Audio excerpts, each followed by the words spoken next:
Mañana, por fin, 12 días después de que llegara a México, tendrá lugar la audiencia inicial de Emilio Lozoya, pero no se verán imágenes como esas, como las del viernes 17 de julio, cuando los medios siguieron un convoy que supuestamente llevaba al reclusorio norte a Lozoya. La audiencia de mañana será una videoconferencia. De acuerdo con la Fiscalía General de la República, será videoconferencia dadas las condiciones de salud de Emilio Lozoya.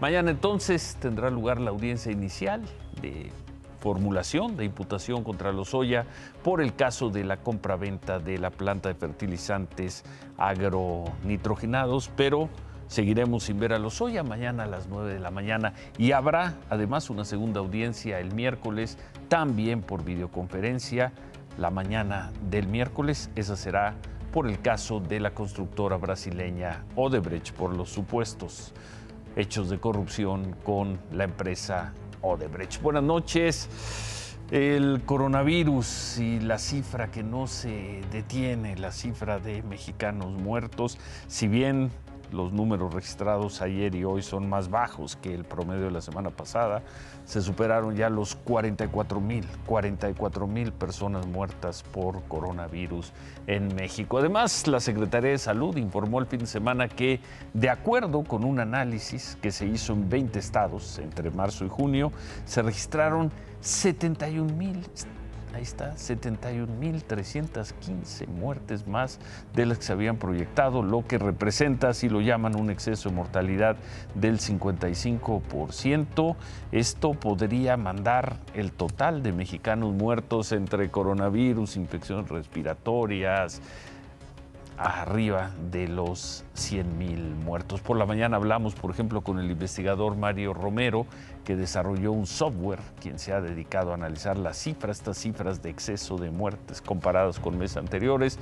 Mario Romero nos dijo que, de acuerdo con las cifras presentadas por la Secretaría de Salud, el exceso de mortalidad en cada estado sería de 3,09%, es decir, que si aplicáramos este cálculo a todo el país, actualizadas a las cifras presentadas hoy, el total de muertes confirmadas por coronavirus o relacionadas con coronavirus sería ese que están viendo en pantalla, 136,000 personas. Bueno, Donald Trump hoy no solo promovió el uso de cubrebocas, también se lo puso, lo utilizó durante su visita a una planta de biotecnología. Esto fue en Morrisville, en Carolina del Norte, aunque más tarde se lo quitó para dar su conferencia, pues ya lo está usando. Por cierto, ahí insistió en que Estados Unidos es el país con más casos porque es el que hace más pruebas, y sin mencionar a México, por ahí tiró una piedra.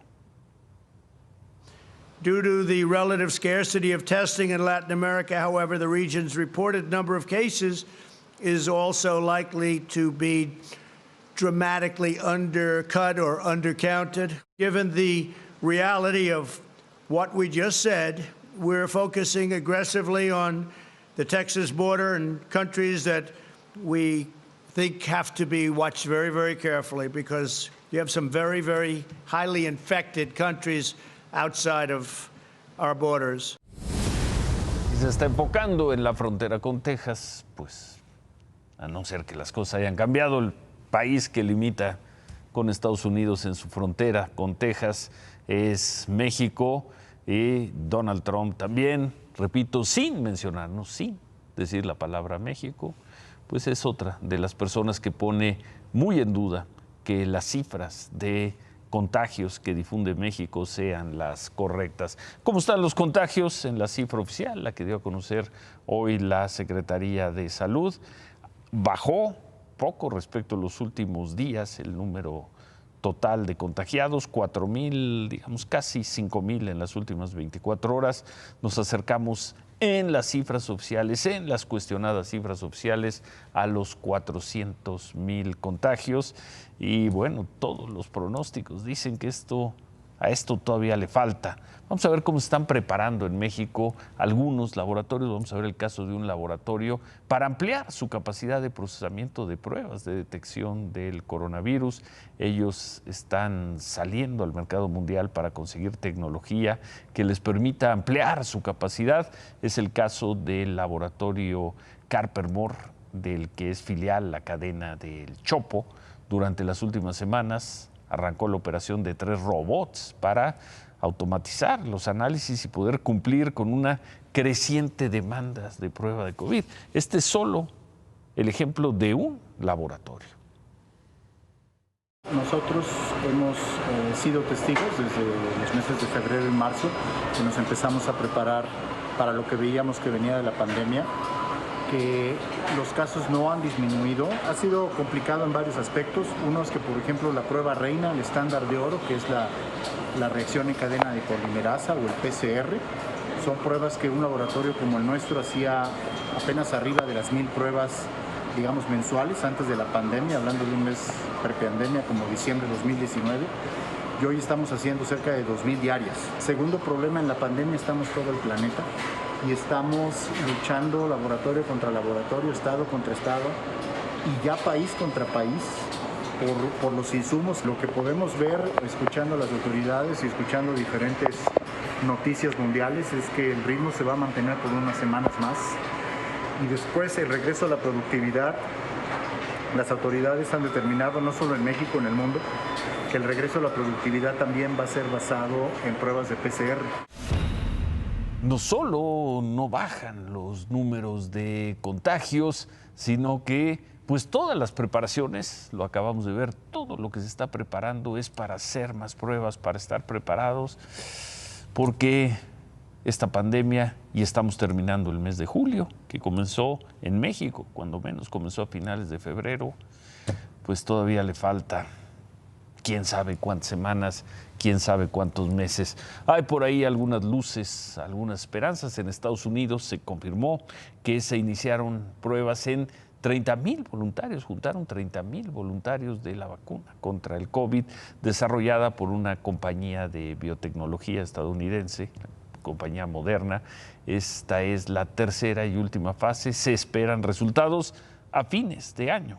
El doctor Anthony Fauci, quien está a cargo de la pandemia en Estados Unidos, dijo que los resultados podrían llegar en noviembre. Según Moderna, tienen capacidad para producir 500 millones de dosis de la vacuna por año. 500 millones, mucho, pero pues la población de Estados Unidos ronda los 330 millones. Es decir, para un poco más de la población de Estados Unidos. Esta noche también en esa línea el subsecretario de Salud, Hugo López-Gatell, dijo que puede ser frustrante que los estados que ya están en semáforo naranja tengan que regresar a semáforo rojo.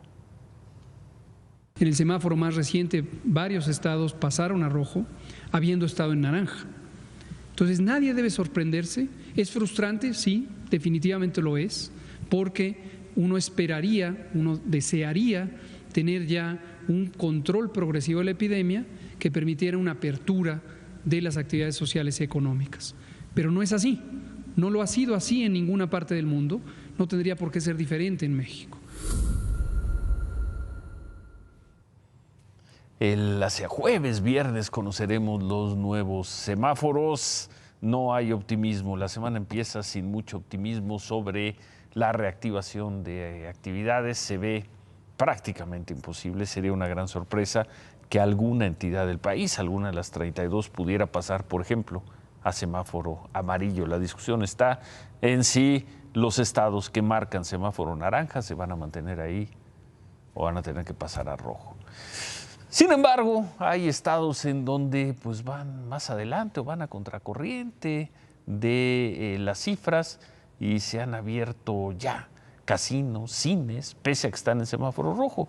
Es el caso de Baja California. En Mexicali, 12 casinos ya reiniciaron sus actividades, funcionan las 24 horas, no hay venta de alcohol, solo pueden entrar quienes van a apostar, pero como sea ya se reinició. Estos 12 casinos son supervisados para que cumplan pues todas las medidas sanitarias, el uso de cubrebocas, la sana distancia. Por cierto, en Tijuana, Cinépolis comenzó ya con la apertura de algunos de sus cines, aunque bueno, el gobierno federal permitió a Baja California pasar al semáforo naranja. El gobernador dijo que seguirían en rojo, pues estaban en una situación de riesgo. No es fácil entender lo que está pasando allá en Baja California, y menos después de ver lo que hace el gobernador. Y ya que hablábamos de casinos, el fin de semana se dio a conocer este video. Ahí está el gobernador, el señor que está sentado, el señor Canoso, el gobernador de Baja California, Jaime Bonilla, con su esposa. Están en un lugar que se llama el Barona Resort and Casino. Esto es en San Diego, muy cerca de Tijuana, pero ya del lado de Estados Unidos. El gobernador Bonilla reconoció el sábado que acudió a este casino, que fue hace un par de semanas, y fue para celebrar su aniversario de bodas. El gobernador Bonilla incluso dijo que ganó más de $2,000 en el casino. Bueno, pues suerte, qué suerte. Y se fue a Estados Unidos a jugar ahí con su esposa, tranquilo. En fin, el gobernador de Baja California, estado con semáforo rojo. Vamos a ver este video hablando de contradicciones, este video que el secretario de Educación, Esteban Moctezuma, subió a sus redes sociales. Es un video que elaboró la UNICEF explicando qué sucede cuando se usa correctamente el cubrebocas y qué sucede cuando, pues todo, cómo protege cuando se utiliza bien. El video fue acompañado de un mensaje del secretario Esteban Moctezuma, que dice por qué el cubrebocas será obligatorio al regresar a clases cuando el semáforo está en verde. He aquí una gran explicación de la UNICEF. Eso promueve el secretario de Educación. Vamos a ver, sin embargo, esta imagen de hoy en la mañana, en la conferencia mañanera, pues dividido. Ahí está, esto fue.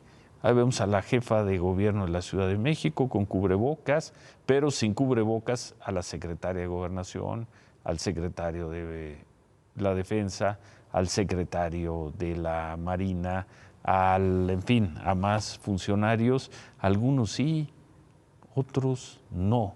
Desde luego el presidente López Obrador sin cubrebocas en ningún momento. ¿Qué mensaje? ¿Cuál es el mensaje del gobierno de México? ¿Es el del secretario de Educación o es el del presidente de la República? ¿O es la secretaria de Gobernación sin cubrebocas, el secretario de la Defensa sin cubrebocas, el secretario de la Marina sin cubrebocas? ¿Cuál es el mensaje? Increíble. 44,000 muertos, una cantidad tremenda de contagios en las cifras oficiales, y ni siquiera en eso nos podemos poner de acuerdo. Los recibieron de manera distinguida los médicos cubanos. El convenio de colaboración por el que 585 médicos cubanos trabajaron en la Ciudad de México desde mediados de abril concluyó y no fue renovado. Fue un convenio, se ha informado, del orden de 135 millones de pesos. Queda la pregunta de qué fue lo que hicieron aquí en estos poco más de 3 meses. La Secretaría de Salud de la ciudad nos dijo hoy que pronto vamos a saber qué fue lo que hicieron. No pasa de una semana que tengamos el informe ejecutivo, donde se está sistematizando toda la actividad que se tuvo, actividades de intercambio de buenas prácticas, de protocolización de tratamientos, también un trabajo epidemiológico y de asesoría comunitaria y territorial, y también pues la parte que tiene que ver con atención directa a las personas. Bueno, veremos qué registra ese informe, que quizá dé respuesta a la dura crítica que a mediados de junio hicieron colegios, asociaciones y federaciones de médicos especialistas, que consideraron la contratación de los cubanos pues como una falta grave en contra de los profesionales de la salud de México. Otro grupo de mexicanos, en cambio, acompaña la promoción para que los médicos cubanos reciban el premio Nobel a los promotores internacionales, como ahí están Noam Chomsky, el cineasta Oliver Stone, el actor Mark Ruffalo, el ex premio Nobel de la Paz Adolfo Pérez Esquivel. Se suman algunos mexicanos, Héctor Díaz Polanco, Luis Hernández Navarro, para proponer a que los médicos cubanos reciban el premio Nobel. Llevan cerca de 30,000 firmas de apoyo. El sustento de los promotores para el Nobel, que es el mismo sustento que expresa el gobierno cubano, dice: ellos son prueba de cómo un país pequeño y pobre ha demostrado al mundo su solidaridad global al enfrentarse al COVID-19. Bueno, lo cierto es que se fueron los médicos cubanos, poco se supo de ellos. Esta imagen que transmitimos aquí a principios de mayo fue uno de los contados registros de su paso por México. Se dijo entonces que venían no solo a quedarse, sino a multiplicarse, pero no, se fueron de México los médicos cubanos. ya en la... Se fueron. En Brasil, las cosas están muy duras. Una coalición de organizaciones y sindicatos que, según se dice, representa más de 1 millón de médicos.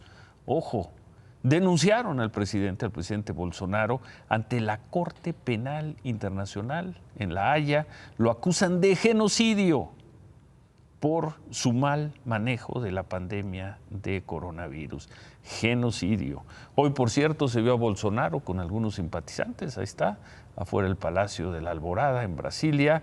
Primero se le vio con cubrebocas, pero se lo quitó para presumir que el sábado finalmente dio negativo en su 4ª prueba de coronavirus. Ya está, tranquilo y acusado de genocidio. Bolsonaro ya se curó de COVID, pero quien dio positivo fue Robert O'Brien, el asesor de seguridad nacional de Donald Trump. El señor O'Brien, de 54 años, es el funcionario de más alto rango que haya dado positivo en Estados Unidos. La Casa Blanca informó que tiene síntomas leves, que está aislado. Rechazaron que hubiera algún riesgo de exposición para Donald Trump o para el vicepresidente Mike Pence. Y bueno, para terminar con lo del coronavirus, como las cosas en el mundo, agregamos ya al Reino Unido. Estados Unidos, pues ni hablar, a un paso ya de los 150,000 muertos. Brasil muy cerca de los 90,000 muertos. Y México muy cerca de Inglaterra, a menos de 2,000 muertos. Y con el ritmo de crecimiento que tenemos aquí, pues quizá hacia finales de semana, principio de la próxima semana, México se convierte en el 3er país del mundo con más personas muertas por coronavirus en las cifras oficiales. En las últimas 24 horas bajaron los números de contagio, tanto en Brasil como en Estados Unidos, como en México. Poco. Los muertos, 589 en Estados Unidos, en Inglaterra 7, aquí 342. Bueno, qué cifras. En otras cosas, el presidente López Obrador hizo su conferencia mañanera a los pies del avión presidencial. Decían algunos reporteros que le pusieron una escenografía de $120 millones y ahí anunció que en la recta final de su venta hay 2 interesados o quedan 2 interesados en comprar el famoso avión presidencial. El presidente prometió que el dinero que se obtenga de esta operación se va a utilizar ¿para qué? Para comprar equipo médico. Bueno, ahora sí, pasamos, hablo en plural, pero son ustedes las que van a pasar, los que van a pasar. No se va a subir. No.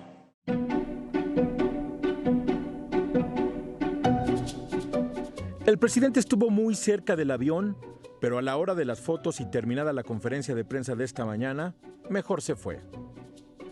La reunión de hoy fue en el hangar presidencial, o así se llamaba cuando había transportes presidenciales. Durante 1 hora con 22 minutos, sus más de 100 toneladas de peso funcionaron como escenografía, y su sola presencia abrió a su primer detractor, a quien se supone debería usarlo pero nunca lo quiso, una ocasión imperdible para criticar a gobiernos anteriores. Por su precio total, 6,000 millones de pesos, y por los símbolos. Al presidente López Obrador no le gustó que un avión de lujo fuera bautizado como José María Morelos y Pavón. A lo mejor si le hubiesen puesto Agustín de Iturbide, Antonio López de Santana, Porfirio Díaz, Carlos Salinas de Gortari, tendría más apego a la realidad. Después vino la danza de los números. Desde que se puso a la venta, 42 potenciales compradores de 16 países mostraron interés. Hoy solo quedan 2 postores, uno de los cuales ya depositó $1 millón y firmó un contrato, según lo dicho por el presidente.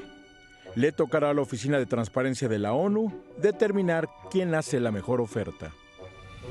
Y de su estancia en el aeropuerto de Victorville, California, en Estados Unidos, se informó que el costo fue de $78,5 millones entre mantenimiento, seguro y viáticos, principalmente de tripulaciones. Terminada la conferencia, llegó el momento de pasear, de retratar el avión de lujo con lujo de detalle. ¿Qué si el baño tiene acabados de mármol y podría tener luz rosada? ¿Qué si la caminadora para el presidente? ¿Que la gaveta exclusiva para paraguas y los respaldos reclinables de los asientos todos con pantalla? Solo les faltó enseñar el área de carga. El TP-01 José María Morelos y Pavón permanecerá en México. 16 meses han pasado desde que le colgaron el letrero de "se vende". El gobierno federal asegura que la próxima vez que encienda sus turbinas será para volar lejos de aquí. Con escenografía de 120 millones de dólares, al gobierno federal solo le queda vender este avión lo antes posible porque, pues, se ha dicho, pierde valor. El avión presidencial estuvo valuado en 130 millones de dólares, hoy está en 120 y por lo visto, y bajando. En otras cosas, el fin de semana, vamos a ver las imágenes muy duras, la tormenta Hanna azotó con fiereza el norte del país. Se ha informado que hasta ahora hay cuando menos 2 personas muertas, 6 desaparecidas y pues ahí están las imágenes. Inundaciones severas en Coahuila, en Tamaulipas, en Nuevo León. La ciudad de Reynosa, Tamaulipas, fue una de las zonas más afectadas. Se habla de más de 20 colonias ahí dañadas. Ahí están esas imágenes. Uy. Ahí todavía esta noche las calles y casas están cubiertas de lodo. Algunas personas que aceptaron ir a un albergue tomaron pues lo poco que pudieron. Subieron una lancha, vemos ese camión, o a plataformas de un tráiler para poder salir de la zona. Cerca del río Bravo, militares evacuaron a habitantes ante la alerta de que se desborde el río Bravo. Ahí mismo en Reynosa las lluvias de ayer provocaron que el hospital materno infantil se inundara. Imágenes de ayer. Los pacientes tuvieron que ser llevados a otro lugar. Se informó que al menos 4 bebés y una menor de 6 años fueron trasladados a otro hospital del Seguro Social para seguir siendo atendidos. El personal del gobierno de Tamaulipas acudió a drenar el hospital, este hospital materno infantil. Este es el área más afectada. Tuvieron que sacar todas las camillas y este es el área más afectada. Ya lo demás está seco. Yo no veo que se requieran bombas de agua aquí, ya nada más es a ras de piso, es prácticamente secar el piso. Ya no hay estancamiento, ya no hay charcos de agua, eso es nomás piso húmedo. El DIF de Tamaulipas y la Secretaría de Salud del Estado habilitaron albergues para los damnificados por Hanna. Sobre todo se tuvo un cuidado muy especial de que los albergues tuvieran las medidas sanitarias adecuadas. Ahí se ve sana distancia. Entre las camas, los afectados llevan, pues en su mayoría, si no es que en totalidad, cubrebocas, y se informó que hasta el momento se ha evacuado a 22 personas en 2 albergues. En Nuevo León, la zona metropolitana de Monterrey fue pues la más dañada. Vean qué imágenes, y eso es Monterrey. Se reportaron socavones y que las corrientes de agua que se generaron por el desbordamiento de ríos arrastraron a varias personas. Al menos 3 seguían reportadas como desaparecidas y eran buscadas pues por todos, con toda la tecnología posible. Más de 1,000 personas, ahí fue mucho más de 1,000 personas fueron trasladadas a albergues. El gobierno de Nuevo León suspendió el transporte y las tareas, las actividades laborales ante el riesgo de que siguiera lloviendo, y seguía lloviendo hasta hace unos momentos. Sin embargo, el gobierno anunció que mañana se van a reactivar las tareas tomando en cuenta las medidas sanitarias. Vamos a ver ahora Coahuila. Ahí Hanna dejó a su paso la muerte de una madre y de su hija, una niña de 7 años. Esto fue en Ramos Arizpe. Otra de sus hijas se reporta como desaparecida. También se informa que al menos 17 personas fueron rescatadas tras ser arrastrada por las aguas, en ríos, en arroyos. Se reportaron cierres de carretera debido a deslaves y daño y vean nada más, a casas, daño a cerca de 300 casas. Hanna sigue su paso por México, se degrada. Lo fuerte se dio el fin de semana. De acuerdo con Conagua, mañana lloverá fuerte en Zacatecas, en Durango y en Sinaloa. En otras cosas, por la mañana hablamos con Lorenzo Córdoba, el presidente del INE, sobre las elecciones del 2021. Le preguntamos si habrá elecciones o no en 2021. Nos dijo que se tienen que llevar a cabo y para eso están trabajando en protocolos para la operación de las casillas. Lorenzo Córdoba dijo, sí habrá elecciones. Las elecciones, por otro lado, yo creo que no podemos permitirnos que se pospongan, porque imagínate cómo quedaría este país si no está integrada la Cámara de Diputados. En el caso de los legislativos, la Constitución no prevé plan B. Imagínate nada más un escenario, Ciro, en el que, además de la concentración del poder que estamos viendo en los tiempos que corren, no tuviéramos ni siquiera el contrapeso de lo que significa un poder legislativo, ¿no? Habría una crisis constitucional. Ya tenemos crisis en materia de salud, tenemos una crisis económica encima, tenemos una crisis en materia de seguridad. Híjole, ¿queremos además una crisis constitucional? Yo creo que no. Sí habrá elecciones, asegura el presidente del INE. México no puede ir a una crisis constitucional si ya tiene crisis sanitaria, crisis económica, crisis de seguridad. Lo veremos. Faltan 10 meses para las elecciones. Y en un foro sobre la pandemia de COVID, el empresario, dueño además del Club Toluca, Valentín Díaz Morodo, aseguró que los empresarios evitan tener contacto con el presidente López Obrador, pues patea, así dijo Valentín Díaz Morodo, patea sus propuestas. No es que haya rota la comunicación con el señor mandatario, con el señor presidente, pero sí ha habido ciertas diferencias. Te aclaro que yo no tengo problema personal, pero también lo estamos evitando ya los empresarios, tener contacto directo con él, porque no nos resuelven los problemas. Para usar términos futbolísticos, nos patea cada vez que proponemos algo. Esa es la realidad. Yo no entiendo bien para qué los empresarios y muchos siguen esperando que el gobierno no haga algo. El gobierno es claro, ya veíamos los datos del INEGI. Solo han ayudado al 5% de las personas, al menos del 8% de las empresas. El gobierno no va a meter las manos. No va a meter las manos con ese total y absolutamente neoliberal que quiebren los que tengan que quebrar. Porque el gobierno dice que la disciplina en las finanzas públicas es suficiente y que se atiende a los pobres. Hoy los datos de Coneval demuestran que eso no es cierto. La pobreza laboral, ¿qué es la pobreza laboral? Es decir, si una persona con lo que gana de su trabajo puede comprar o no los alimentos necesarios. Hay otras mediciones de pobreza. ¿Qué pasa con esa pobreza laboral? Pues que hoy al 54% de los mexicanos no le alcanza para comprar los alimentos mínimos. ¿54% de los mexicanos que tienen trabajo, que ganan? 54% de los mexicanos. Híjoles. Es el dato más alto desde que se mide. Nunca había habido un dato más. Hay que poner un asterisco y ahí voy a llegar. En marzo era el 35% de los mexicanos que no les alcanzaba. Ahí empiezan a contar las ayudas sociales, los programas, todo eso. Hoy es el 54% y el INEGI, que es el que hace esta medición originalmente, no la hizo como siempre la hace. Entonces no son perfectamente comparables. Podría ser más, podría ser menos. Pero es un indicador. La tendencia de que haya brincado 20 puntos es muchísimo. Es reconocer que hay muchos trabajadores que tienen un salario muy, muy bajo y se compensa con propinas, con comisiones, con cosas así. Otra vez, quienes están en la economía informal son a los que peor les va. A las mujeres son a las que peor les va. Y yo sigo esperando un programa del gobierno que diga, vamos a reconocer que la gente no le está alcanzando. Hoy no le alcanza para comprar los alimentos mínimos a la población. A cada un mexicano. Y no se ve por dónde les vaya a alcanzar. Pues no, la única... A ver, otra vez... Y parezco demasiado insistente consumir, en eso. Que se reactive la economía y demás. Claro. Pero, ¿y? ¿De quién estamos hablando? Trabajadoras domésticas, vendedores en la calle. Estamos hablando de gente que gana por consumirles. El gobierno no va a hacer nada, no va a hacer nada. Porque además... Que quiebren. Que quiebren los que tengan que quebrar. O que se mueran de hambre. Y el gobierno dice que sus programas sociales, eso de siembra un árbol y todo eso, funcionan muy bien.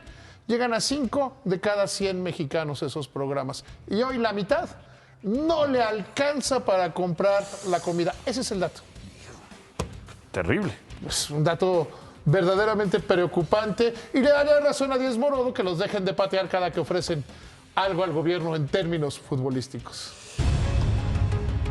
Mañana, 12 días después de que llegara a México, tendrá lugar la audiencia inicial de Emilio Lozoya, pero todo indica que seguiremos sin verlo. La audiencia será una videoconferencia porque una de dos: o Lozoya tiene un grave padecimiento de salud que le impide ir al juzgado del Reclusorio Norte, o se está evitando que pise la cárcel.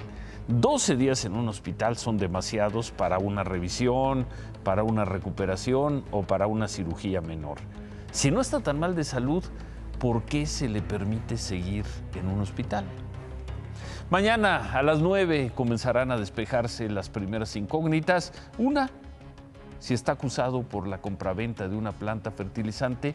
¿Qué tienen que ver los supuestos sobornos a diputados y senadores para aprobar en 2013 la reforma energética?